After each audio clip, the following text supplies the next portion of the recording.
Au début du XXe siècle, Joseph Pilate, fils d'un gymnaste et d'une naturopathe, cherche à remédier à ses soucis de santé. Persuadé que le style de vie moderne est directement responsable de la fragilité de la santé, il étudie l'anatomie, le yoga, les arts martiaux et observe les étirements des animaux sauvages pour créer les fondements de la méthode Pilate. Le Pilate consiste à corriger les subluxations de la colonne vertébrale, c'est-à-dire tout ce qui est scoliose, lordose. On essaye d'avoir les vertèbres toutes alignées. Pour ça, eh bien, on renforce toute la masse musculaire du dos, tous les petits muscles qui sont le long de la colonne vertébrale. Et le fait de travailler sur la respiration, je ne sais pas si vous avez vu, je commence par imprimer une respiration, et de positionner le squelette correctement, eh bien, on va avoir de bons résultats.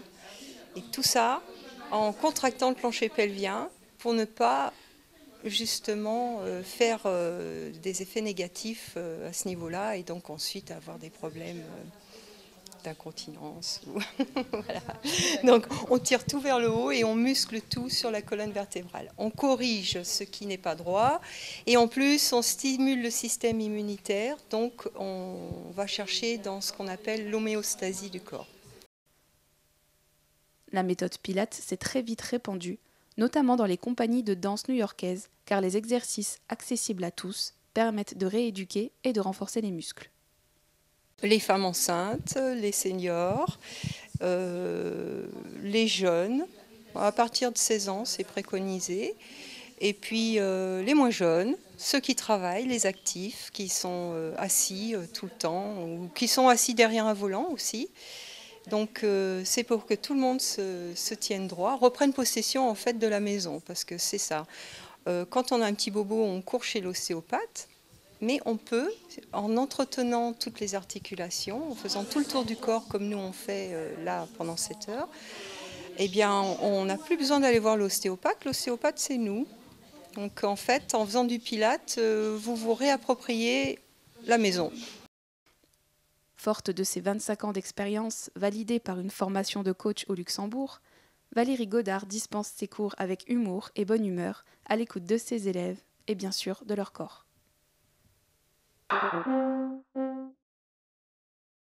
Lorsque les beaux jours reviennent, il est agréable de se promener à pied, à vélo, seul ou en famille, dans les rues fleuries de la commune.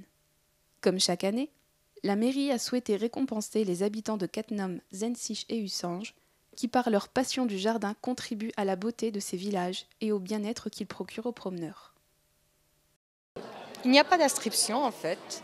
Les membres de la commission se réunissent et visitent tout Cattenom, tout Ussange, tout Zensich.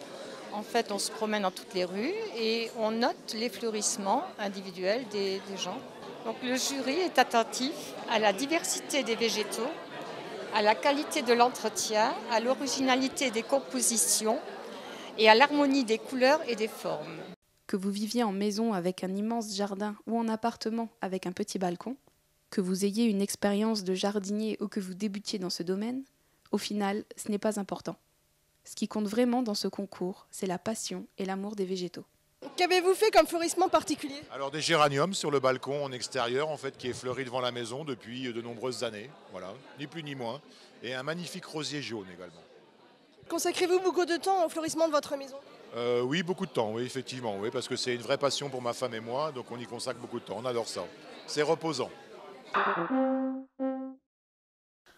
Le Sou des écoles, association bien connue des parents d'élèves cattenomois, a pour mission de récolter des fonds par l'organisation d'animations variées pour participer au financement des projets parascolaires de la commune.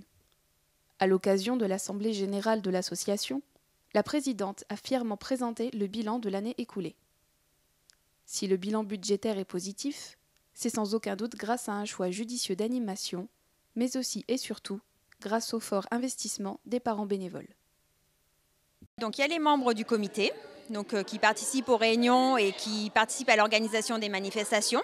On a des parents bénévoles qui nous donnent des gâteaux ou lorsqu'on fait des collectes de jouets comme l'année dernière qui participent à ces demandes. Et puis on a des parents qui viennent nous aider à installer et désinstaller. Et pour nous, c'est vrai que c'est vraiment important. Ça nous permet de nous soulager la charge de travail le jour même. Donc cette année, on a eu beaucoup de parents. Donc on espère qu'en 2014-2015, ce sera le même cas. Pour l'année à venir, l'association souhaite s'appuyer un peu plus sur les bénévoles, en déléguant davantage, en partageant les tâches pour optimiser la gestion du temps de chacun, afin de mener à bien les projets d'animation classique et les autres. Donc l'année prochaine, nous maintenons les manifestations similaires et nous souhaiterions développer au mois de mars un autre événement qui nous permettrait une seconde rentrée financière conséquente pour maintenir les activités du Sous des écoles. Donc n'hésitez pas à nous faire parvenir vos idées. Toutes idées sont les bienvenues. Créée dans un contexte d'après-guerre en 1887, l'Association du souvenir français avait pour ambition d'entretenir le souvenir de la guerre de 1870, mais aussi et surtout de préserver les valeurs de la France et de la République. Plusieurs décennies se sont écoulées depuis la création, mais la section catnomoise de l'association continue avec ferveur à représenter notre drapeau. Bien, cette association de Catnum est une association très importante qui permet de perpétuer le devoir de mémoire de nos guerres passées et surtout leur action vis-à-vis des jeunes, que ce soit le concours école ou les autres manifestations vis-à-vis des jeunes et surtout la participation des jeunes aux cérémonies patriotiques. Je crois qu'on peut féliciter le dynamisme de cette association qui, d'année en année, se montre encore plus présente sur les différentes communes voisines pour représenter Catnum et faire honneur à la commune de Catnum et surtout mettre en avant cette association du français de Catnum. Depuis plusieurs années, les bénévoles multiplient les actions envers le jeune public, notamment au travers de visites ou encore de concours d'écriture avec les classes. Il est important de le soutenir, pourquoi ? Parce que c'est un devoir de mémoire. Il faut absolument transmettre aux enfants des valeurs et des connaissances par rapport à ce qui s'est passé sur ce territoire d'Europe il y a quelques années en arrière, il n'y a pas si longtemps que ça. Et je crois que demain, c'est les enfants, les jeunes, qui sont les acteurs de la paix de demain. Donc il est important de soutenir le souvenir français pour que ces valeurs soient véhiculées auprès des enfants. La jeunesse, parce que c'est quand même l'avenir et les jeunes n'ont pas connu ces guerres ou alors très peu. Alors c'est pour leur inculquer ce devoir de mémoire. Quel est le lieu le plus favorable que l'Éducation nationale avec leurs écoles, les CM1, les CM2 en particulier, parce qu'ils ont une pureté encore de réflexion pour leur inculquer le devoir de mémoire. L'année 2014 marquait le 100e anniversaire du début de la Première Guerre mondiale. À cette occasion, l'association avait tenu à associer les plus jeunes à une cérémonie hors du commun. C'est une cérémonie qui a été organisée à Morhange le 4 juin de cette année, où nous avons rassemblé 250 enfants, des collégiens venus des 4 coins du département pour honorer les morts du centenaire de 1914 sur Morhange et ensuite sur Riche. À Morhange, sur le terrain de football, nous avons remis 4 drapeaux. 2 drapeaux ont été remis par le général de corps d'armée Véchambre, commandant la région de gendarmerie de Lorraine et la zone de défense et de sécurité Est, et le général de corps d'armée Audrenne, qui est le président départemental de la Légion d'honneur. Ensuite, nous nous sommes rendus à la nécropole de Riche, où les enfants étaient entourés avec des colliers hawaïens, bleus, blancs et rouges. Ils ont décoré ainsi plus de 500 tambres et se sont mis à genoux.